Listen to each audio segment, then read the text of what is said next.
Hello IELTS candidates. In today's video, we are going to show you how to generate ideas for 4 different IELTS essay questions. All of these questions will be from 4 different categories, and we will guide you on how to think and how to understand the question, how to decide a stand for your answer, and how to generate relevant and easy ideas that will help you reach a good band in your task response. I hope that you learned something new today. Welcome to my IELTS stream.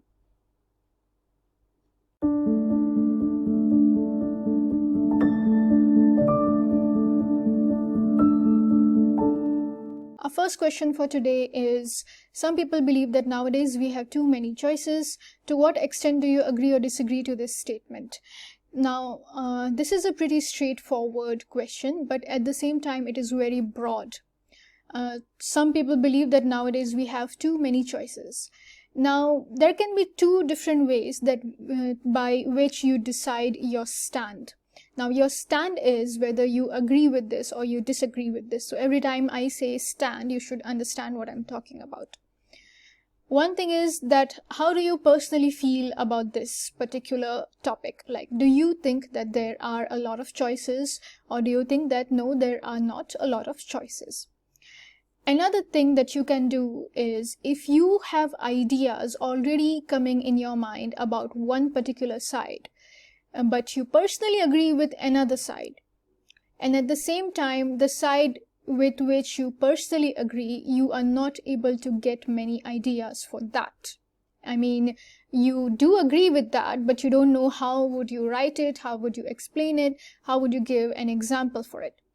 So in the second case, what you should do is that you must take the side that you have more ideas for. That is always the most beneficial route to take while writing an IELTS essay, because everything depends on your ideas and how you justify your ideas and your stand.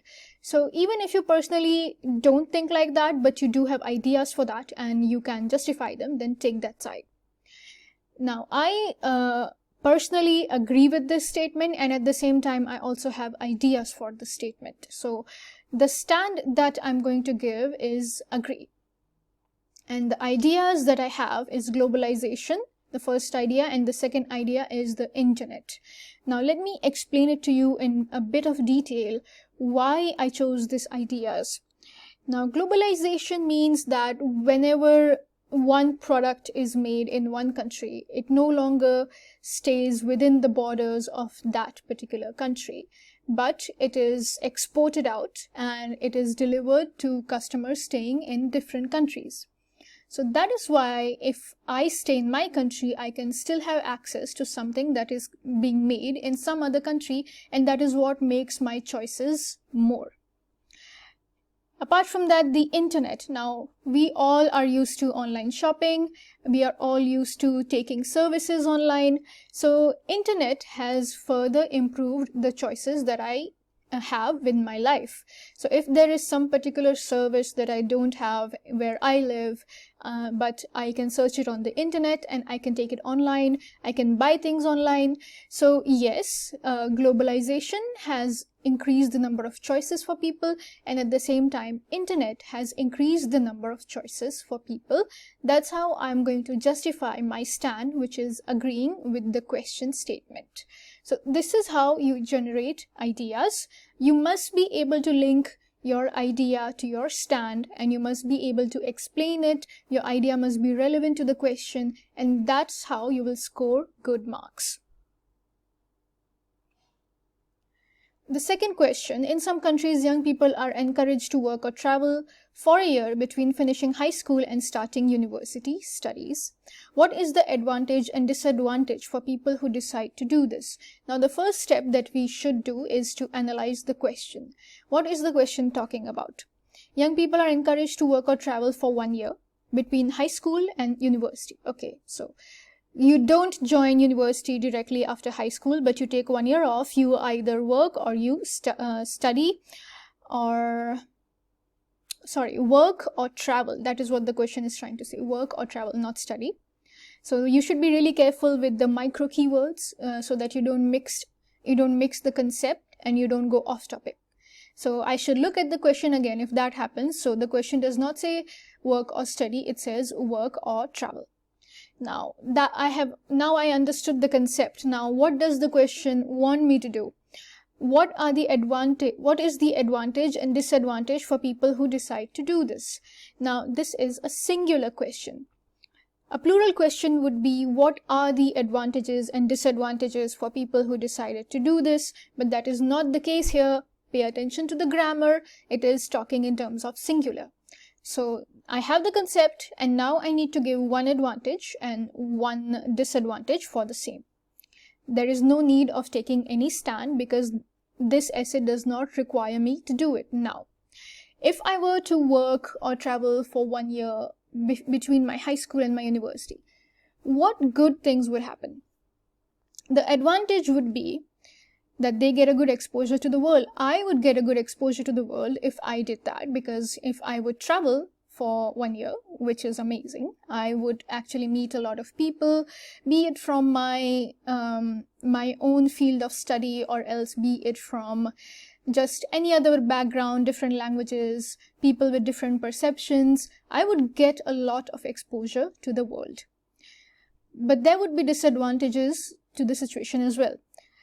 They might lose interest in studies. So if I'm traveling for a year and I think that I can just travel and do odd jobs and not actually go to university, I can still survive, but I get to have a lot of fun. I get a lot of free time. So it's possible that I might not go back to studies at all. Now, the second micro keyword is work. Now, if I were to work for a year, and if I were to not directly join university, now if I start working for a year, I might start making money. And after a couple of months, let's say 6 to 8 months in the same job, I might get a slightly higher salary. And because of that, I might decide that, I'm already making some money, and why do I need to study now? So with both the cases, with work and with travel, I might decide not to go back to university at all. And with both the cases at the same time, the advantage would be that I would get a good exposure to the world. So you should generate ideas that are applicable to the micro keywords in the question as well. Work and travel in this case. Now, it might be the case that you are not able to get one advantage for both work and travel and one disadvantage that applies to both work and travel. So you can divide the question half and half. You can say, okay, this is the advantage if the person decides to work for a year, and this is the disadvantage if a person decides to travel for a year. Again, you're not taking a stand. You're not saying that traveling is bad and working is good, but you're trying to cover the keywords, and it will be a good way to go. You should not leave out the micro keywords of the question. Otherwise, you will lose some marks in task response. Yes, if you like this video, please subscribe to our channel, follow us on Facebook. We have a lot of videos on different IELTS topics, on vocabulary, grammar, task 1, task 2, speaking, reading, listening, everything. So if you like our channel, subscribe and follow us on Facebook. If there is anything in particular you want us to make a video on, let us know in the comments below, and we will be more than happy to help.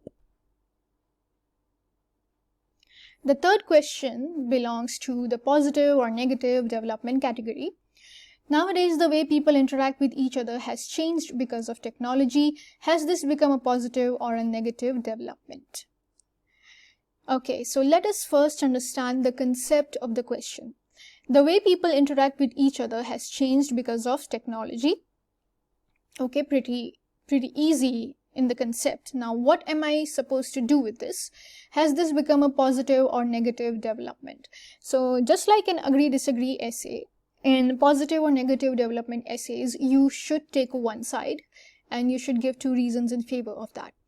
Now, there are some YouTubers who say that you can give a neutral stand, which is true. You can give a neutral stand, but it will be very difficult to justify in front of the examiner.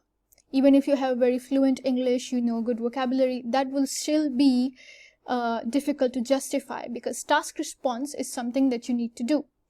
So it's better in both an agree-disagree essay and in a positive or negative development essay that you take one side and you give two ideas in support of your stand. So the stand I have taken in this case is of positive development. Ideas are, number one, technological devices suit the speed of modern life. And number two, social media platforms encourage acceptance of diversity. So if we look at the question properly, what we are supposed to do is, the way people interact with each other has changed because of technology. So our ideas must be relating to people's interaction with relation to technology.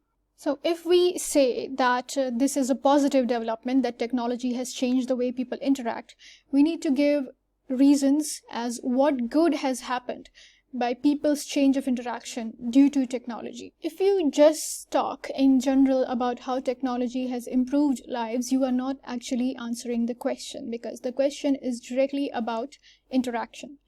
Our first idea will be technological devices suit the speed of modern life.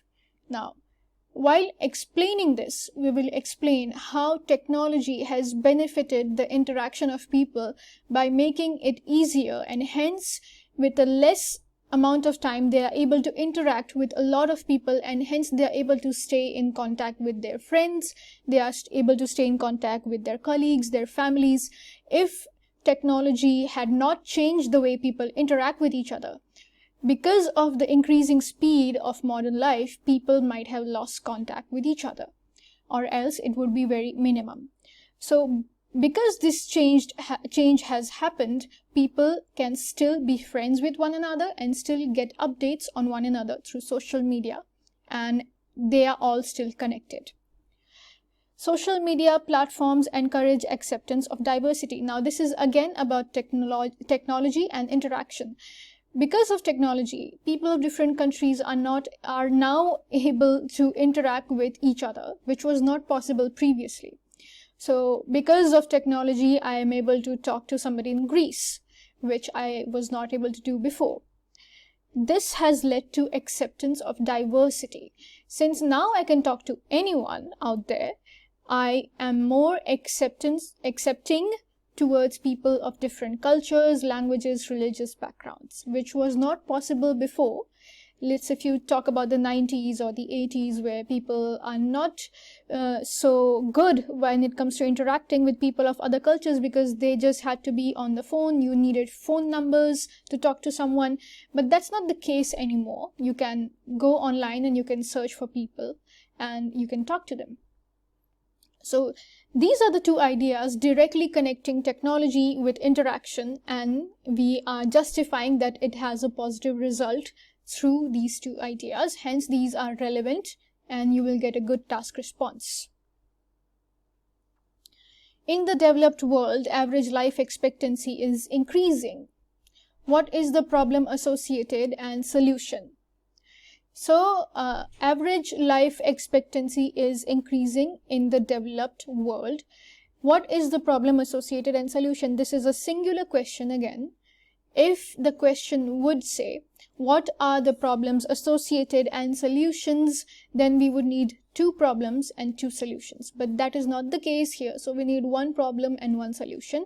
And what can happen if people start to live longer than what they did before? Problem would be lack of jobs. Now, how does this happen? So in order to say that average life increase in average life expectancy leads to lack of jobs, you will need to make a connection. When it comes to problems associated and solutions essay, forming that connection is important. So because people will now live longer, that means that they will retire at a much older age, and at the same time there are younger people who need jobs. So that means there will be a lot of people and not enough number of jobs. So this will lead to lack of jobs. Now, what can be the solution for lack of jobs? Government should invest in different sectors to create jobs. That can be a direct solution. Now, we might feel that this is too much work for the government, but that's not our concern. Our concern is answering the question. If you are able to justify that the government should invest in different sectors and this will solve the problem, that is enough for the IELTS examiner. You don't need to actually see the practical feasibility of something or the fairness of something, but you should be able to link things and justify your ideas. The simpler you keep them, the easier it is to justify. And the government should invest in different sectors to create jobs. Now, how do I justify this? In order to explain it, I can say that once the government starts to invest in different sectors, there will be growth in those industries, and there will be a lot of people needed to join those industries. There will be vacancies, and hence the problem for lack of jobs might be getting solved.